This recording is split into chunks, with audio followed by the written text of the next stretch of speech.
ponente. Ella es Pilar Martín Pito, sexóloga clínica por la Universidad Libre de Bruselas, además de historiadora y analista de cine, y ejerce su consulta privada desde 2017. Además, actualmente sigue un programa de investigación en el Hospital San Camilo de Italia sobre la importancia de la terapia sexual en pacientes con problemas medulares. Pilar, sin más dilación, te voy a dar paso. Ella nos va a hablar del síntoma centinela para prevenir las enfermedades cardiovasculares a través de la sexualidad. Cuando quieras, Pilar. Muchas gracias. Muchas gracias por esta presentación, Verónica, y muchas gracias a los que estáis aquí presentes en esta charla. Voy a quitar mi sonido porque me oigo a mí misma y es muy desagradable, así que luego lo volveré a poner para los ruegos y preguntas. Bueno, lo primero que os tengo que comentar es que el título, cómo prevenir enfermedades cardiovasculares poniendo atención en la propia sexualidad, es falso. No podemos prevenir enfermedades cardiovasculares poniendo atención en la propia sexualidad. Lo único que podemos hacer es descubrir que hay una enfermedad cardiovascular en curso y entonces lo que sí podemos prevenir son consecuencias mucho más graves.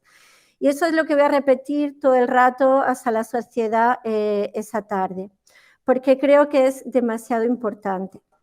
Esa conferencia está basada en algunas nociones que nos dieron en el curso de sexología cuando yo hacía el máster aquí, la ULB, pero sobre todo me he basado en el trabajo de Ana María Giraldi, porque escuché su trabajo en el Congreso Internacional de Sexólogos en México en octubre de 2019 y pensé, yo eso en cuanto pueda se lo tengo que contar a todo el mundo. Es demasiado importante para que no se sepa. Por lo menos yo ignoraba ese factor. Aquí os he traído su abstract. Como esta conferencia va a ser grabada, pienso que es importante que tengáis las fuentes de todo, aunque ahora no lo vais a leer, pero que sepáis que existen trabajos muy profundos sobre este tema y si tenéis ganas de ir a revisarlo podéis. Lo que yo voy a contar va a ser muy cortito, no creo que dure más de media hora, y voy a hablar de dos puntos principales: sexualidad como realidad multifactorial, enfermedades cardiovasculares y sexualidad. Las enfermedades cardiovasculares como factor de riesgo para la erección y las disfunciones sexuales como síntoma de las enfermedades cardiovasculares.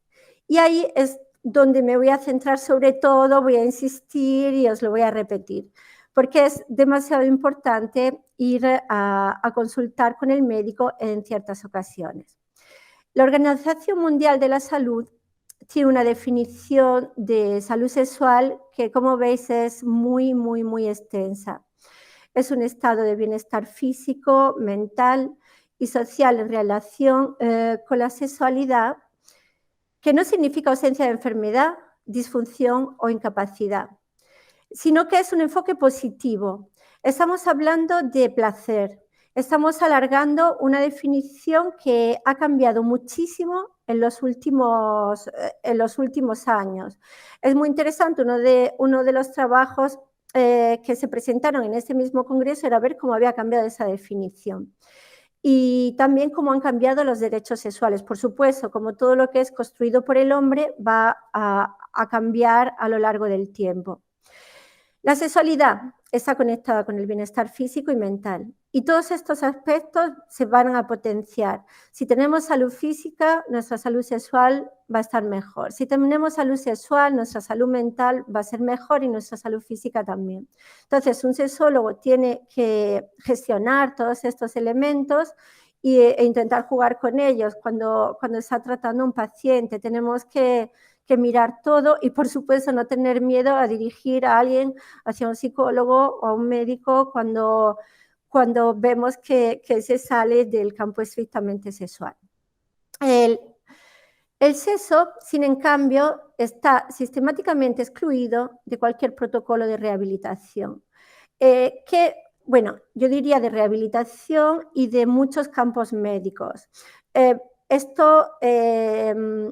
Yo he traído el ejemplo de la rehabilitación porque es lo que he trabajado últimamente. Yo amo mucho los trabajos de Anderson porque Anderson lo que dice es que aunque se sepa lo importante que es la satisfacción sexual, aunque se sepa lo importante que es para la salud en general la autoestima sexual, incluirla en cualquier tipo de protocolo causa todavía hoy desconfianza y causa también un poco de risa. Se ve como algo bueno, que no es serio, algo que no tiene tanta relación con el cuerpo como uno pensaría que la tiene.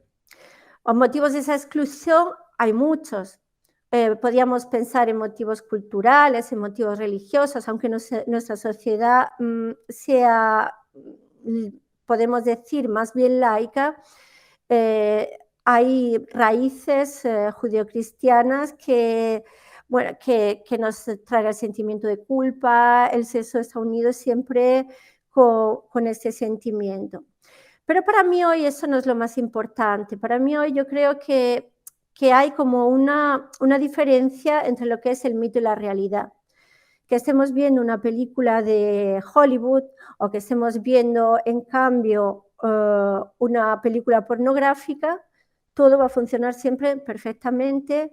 Si estamos viendo una película romántica, el beso va a llegar en el momento justo, todo va a coincidir a la perfección. Y en el mundo pornográfico, pues eso, todos los penes van a estar perfectamente en erección, todas las chicas van a estar siempre lubrificadas, nunca van a tener un problema, pueden tener 500 orgasmos seguidos. Esto es una idealización, de algún modo, del sexo que no ayuda para nada a la realidad. Cada vez se hacen cosas más cercanas a la realidad. Por ejemplo, yo aconsejo siempre la serie Sex Education, que está en Netflix, porque es realmente muy interesante y hay otra gran cantidad de películas que os podría recomendar. Luego, tampoco podemos olvidar que la genitalidad está siempre unida a la emoción.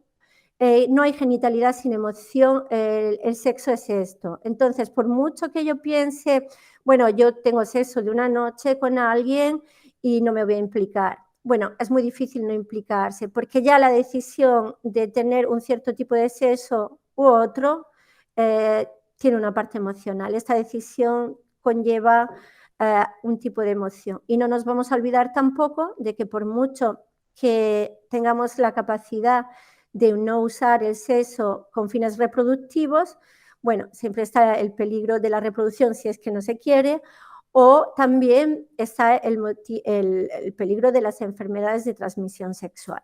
Entonces, yo creo que todo esto mezclado hace que se convierta en un tabú. Cuando estaba preparando esta charla, pensé, bueno, que voy a escribir en Google enfermedades que comprometen la sexualidad.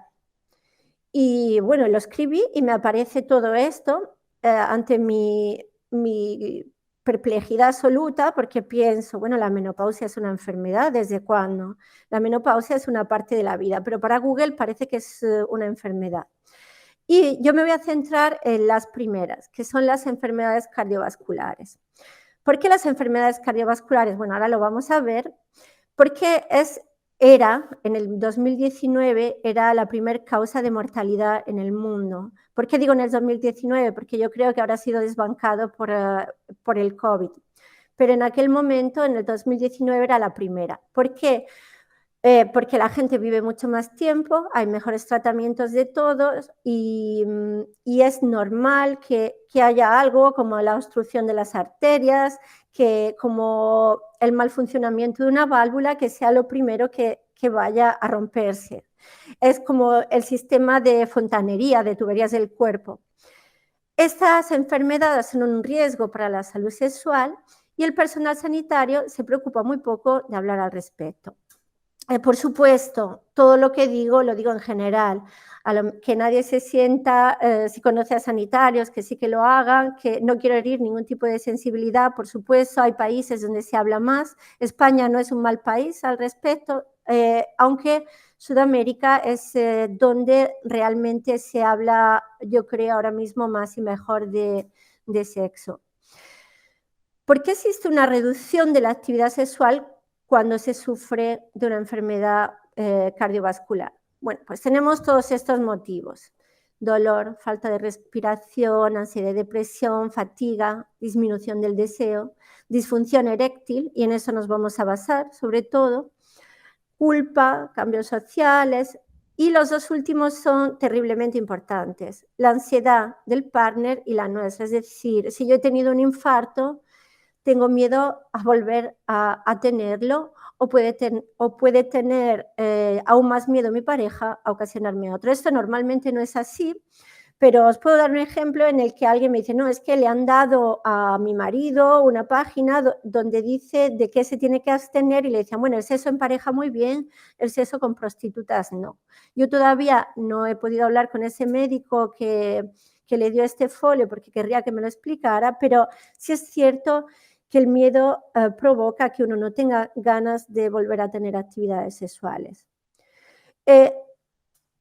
Ejemplos de enfermedades cardiovasculares, bueno, lo sabéis todos, fallos cardíacos, fibrilaciones, problemas valvulares, hipertensión, arteriosclerosis e isquemias. Yo os voy a hablar de la fisiología de la erección, de cómo funciona la erección, que es un sistema bastante complicado dentro del sistema nervioso. Os voy a hablar sobre todo con este esquema que me parece muy simple. Sabemos que el sistema nervioso central funciona. Yo he elegido el ejemplo de la sensibilidad, del tacto. Por supuesto, un estímulo puede ser un estímulo visual, puede ser un estímulo olfativo o puede ser fruto de la imaginación. Todos estos estímulos pueden causar una erección, pero en realidad el de la sensibilidad me parecía más fácil de explicar. Es decir, hay algo que las terminaciones nerviosas lo va a notar y entonces va a mandar un mensaje a los centros de la erección, que son los nervios sacrales, S2 y S4, que por cierto, si en un trauma se ven comprometidos, va a hacer que esto sea, que sean muy difíciles las erecciones, aunque hoy en día, afortunadamente, sobre todo para los hombres, hay una gran cantidad de métodos para recuperar las erecciones, y eso va al cerebro. Y eso se llama estímulo aferente, un estímulo que va desde la sensación hasta el cerebro. Y por el otro lado tenemos los estímulos eferentes. El cerebro ahora, que ha notado esa sensación, va a mandar una respuesta. Y esta respuesta va a provocar una erección. Esto se provoca a través del sistema autónomo, del sistema nervioso autónomo. Antes estábamos hablando del sistema nervioso somático y el sistema nervioso autónomo es el que nosotros no controlamos. En el somático, por ejemplo, yo puedo mover una mano, yo puedo tocar algo. En cambio, en el parasimpático es el que se va a ocupar de todas aquellas zonas que yo no puedo controlar. Yo no puedo controlar cómo late mi corazón, a qué velocidad digiero, no puedo controlar cómo voy a respirar, cómo va a cambiar la sangre. Todo eso está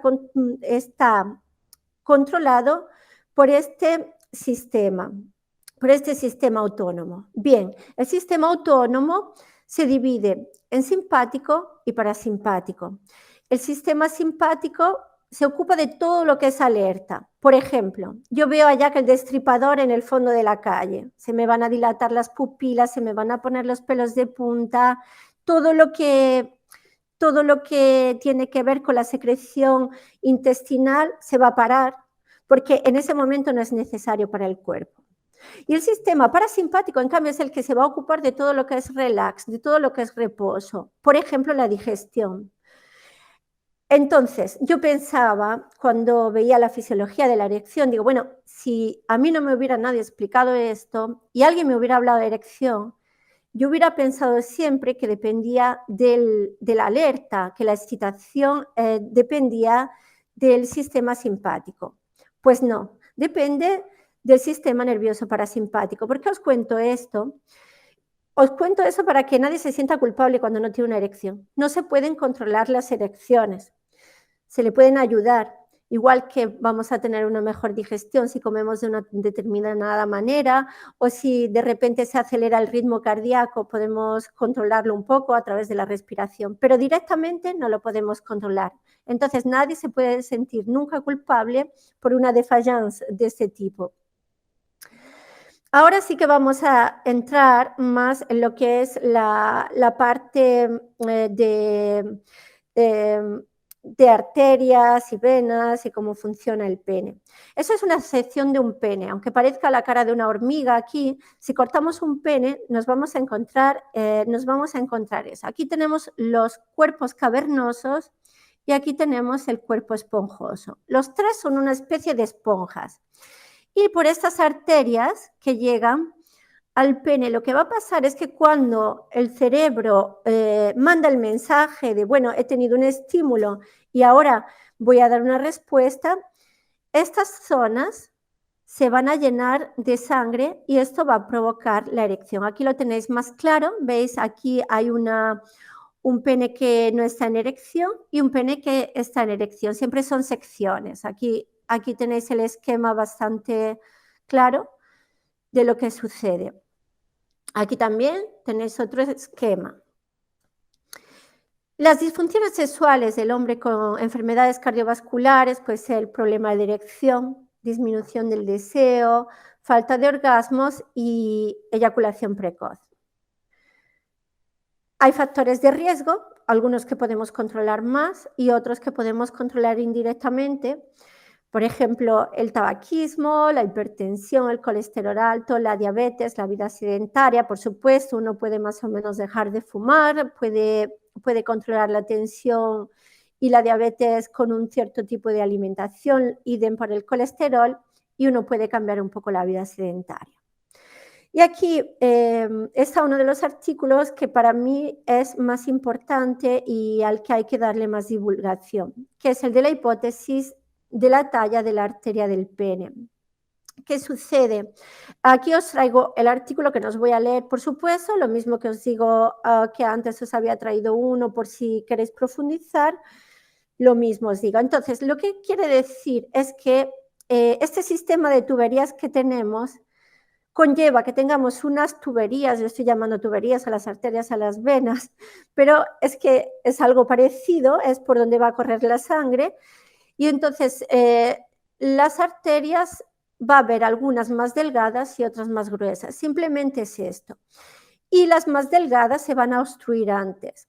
Entonces, de lo que se habla en este artículo es que se empieza a ver, se dan cuenta de que mucha gente que viene con una enfermedad cardiovascular había hablado desde hacía tiempo de la disfunción eréctil. Entonces se empiezan a dar cuenta de que hay algo, de que está relacionado.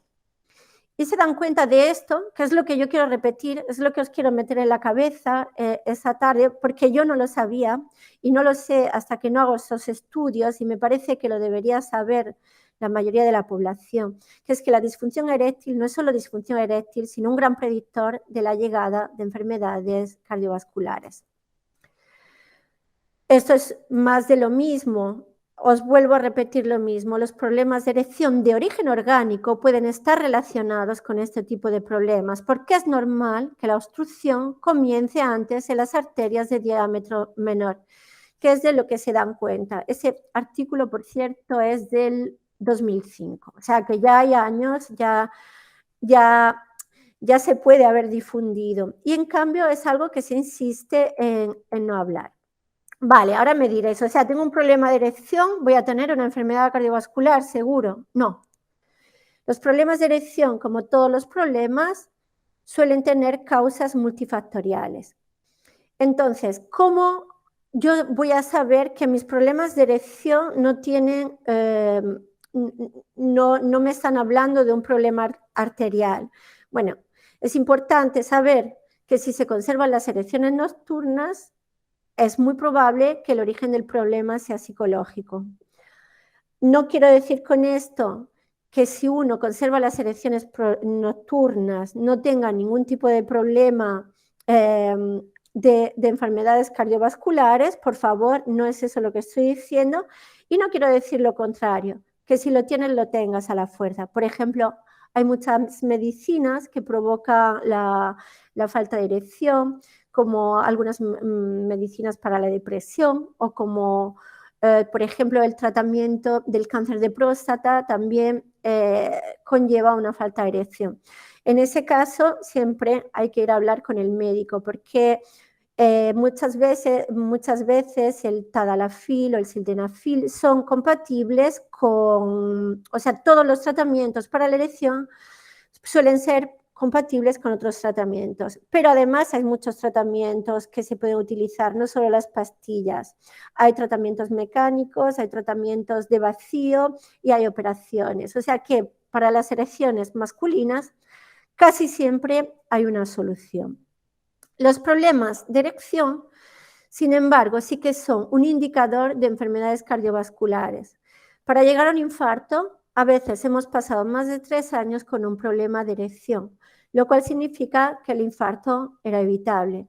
Así que, por favor, yo os invito a que esto lo contéis a las personas, porque es muy raro que los médicos pregunten. Y os digo, los médicos españoles tienen más tendencia a preguntar que los médicos aquí en Bélgica. Pero a mí me gustaría que fuera algo que se difundiera. Pensaréis vosotros, ¿y qué ocurre con las mujeres? Porque claro, tú has hablado hasta ahora solo de hombres. Bueno, os voy a contar que con las mujeres existe lo mismo, pero que somos un poco más complicadas. ¿Por qué? Los problemas paralelos a los problemas de erección de los hombres suelen ser nuestros problemas de lubrificación, de excitación, de deseo. En este caso también cuando existen enfermedades cardiovasculares, problemas de sensibilidad en el clítoris y en los labios, falta de orgasmos y dispareunia, que es dolor generalizado a nivel vulvar. ¿Qué es lo que ocurre? Que en realidad nosotros también tenemos erecciones. Os he traído una fotografía muy mala, perdonadme, tendría que haberla repetido, de mi libro de anatomía del clítoris. Aquí veis una sección de un clítoris y en esta sección veis, es aumentada por supuesto, vemos estos cuerpos cavernosos exactamente y aquí están las arterias. Y lo veis aquí aumentadas las arterias, bueno, visto con un microscopio, ¿de acuerdo? Os he traído también esta diapositiva que me parece de verdad muy interesante, que es una comparación del clítoris y el pene, para que veáis lo parecidos que son los dos órganos. Esto es un clítoris en erección, eso es un clítoris flácido, eso es un pene erecto y esto es un pene flácido. Veis que se compone de los mismos miembros, tiene las raíces o pilares, luego tiene los cuerpos esponjosos. El cuerpo esponjoso del hombre lo que va a hacer es que no se obstruya la uretra, porque a través de la uretra va a salir el esperma. Y aquí tenemos los cuerpos esponjosos de la mujer y los cuerpos cavernosos. O sea, realmente nosotros también tenemos erecciones. ¿Y qué es lo que sucede? Que nosotros perdemos mucha lubrificación, muchas erecciones durante la menopausia. Entonces decir a una mujer, oye, si no tienes ese tipo de erección que tú vas a comprobar a través de esa lubrificación, etcétera, etcétera, no tiene por qué ser causa de una enfermedad cardiovascular. Os he traído una sección también de esta parte genital femenina para que veáis dónde se sitúa el clítoris. Aquí, con respecto al resto de los órganos, el hueso púbico, la uretra, los labios. Aquí tenéis la vagina y aquí tenéis el útero, ¿de acuerdo? Entonces, os he traído una sección más para que veáis cómo este es el ano y esta es la entrada de la vagina. Entonces, aquí veis cómo se sitúa el clítoris respecto a la vagina. ¿Por qué es interesante esto? Porque vemos que, bueno, claro, cuando el clítoris está en erección, como está abrazando la vagina, va entonces va a producir mucho placer. De hecho, hay teorías que dicen que antes se pensaba que había un punto G, que estaba por aquí. En cambio, ahora se ve que realmente parece que todos los orgasmos dependen del clítoris, porque al estar abrazando la vagina sí que pueden ser diferentes, puedes tener diferentes sensaciones, pero siempre va a depender de este clítoris en erección. Así que desmontamos todas las teorías de Freud, de las mujeres que tienen dos tipos de orgasmos o son tal y cual. No existe tal cosa. Parece que siempre va a estar incluido el clítoris en nuestras sensaciones. Os he traído otro pequeño artículo de cómo mejorar la salud sexual, porque bueno, es cierto que todo lo que es ejercicio en 160 minutos al mes va a contribuir a bajar el problema de erección en hombres con problemas, con inactividad física, obesidad, hipertensión, etcétera. Pues efectivamente, si funciona para las enfermedades cardiovasculares, ¿cómo no va a funcionar para las erecciones? Pero a pesar de todo, yo después de haberlo practicado y de haberlo practicado con mis pacientes, yo también creo que hay que practicar mindfulness y que es una práctica de plena conciencia que hace que todo sea mucho más fácil a nivel sexual, a nivel de erecciones. En conclusión, las enfermedades cardiovasculares son un factor de riesgo para problemas sexuales y son especialmente visibles en los hombres. La disfunción eréctil es un síntoma que nos advierte de la posibilidad de sufrir de una enfermedad cardiovascular grave. Para hablar de una disfunción sexual con el médico, hablar es fundamental a la hora de poder prevenir enfermedades, y el ejercicio y un tenor de vida sano son indispensables a la hora de conservar la salud. Muchísimas gracias por vuestra atención.